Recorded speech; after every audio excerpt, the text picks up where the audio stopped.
स्वागत है दोस्तों। खेसारी लाल का जो मूवी था फरिश्ते मूवी, ये मूवी सिनेमा घर में बिहार, मुंबई, झारखंड, यूपी में बहुत अच्छा चल रहा है। और इस मूवी का कुछ लोग क्लिप डाउनलोड करके और यूट्यूब पे और फेसबुक पेज पे चढ़ा रहे हैं। सो ये गलत बात है और ऐसा नहीं होना चाहिए, क्योंकि किसी प्रोड्यूसर के नुकसान हो रहा है। ये गलत बात है। फेसबुक पेज पे आपको कोई कमाई नहीं होगा। थोड़ा सा सब्सक्राइबर के चलते आप किसी का मूवी 1-2 करोड़ का जो भी बना हुआ है उसको आप बेस्ट करना चाह रहे हैं और लीक करना चाह रहे हैं। इस पे आपको बहुत ज़बरदस्त केस हो सकता है और ये गलत बात है। ऐसा करना गलत बात है, क्यों ऐसा मत कीजिए। कोई भी भोजपुरी मूवी ग्रोथ करना स्टार्ट होता है, आप लोग चूतियागिरी करना स्टार्ट करते हैं। जिसके भी फैन गिरी ये कर रहे हैं, गलत बात है। खेसारी लाल का फ़ैन तो ऐसा नहीं कर सकते, चाहे जो भी भाई हैं। सुरक्षा हो जाइए, क्योंकि टीम तैयार हो गया। जो भी ऐसा काम करेगा उसको सीधे सलाखों के पीछे डाला जाएगा।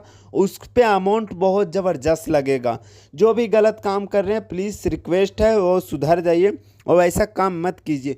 मूवी बहुत अच्छा चल रहा है, बहुत ज़बरदस्त मूवी है, बहुत धमाकेदार मूवी है। क्योंकि खेसारी लाल यादव खुद प्रमोशन पे प्रमोशन कर ही जा रहे हैं।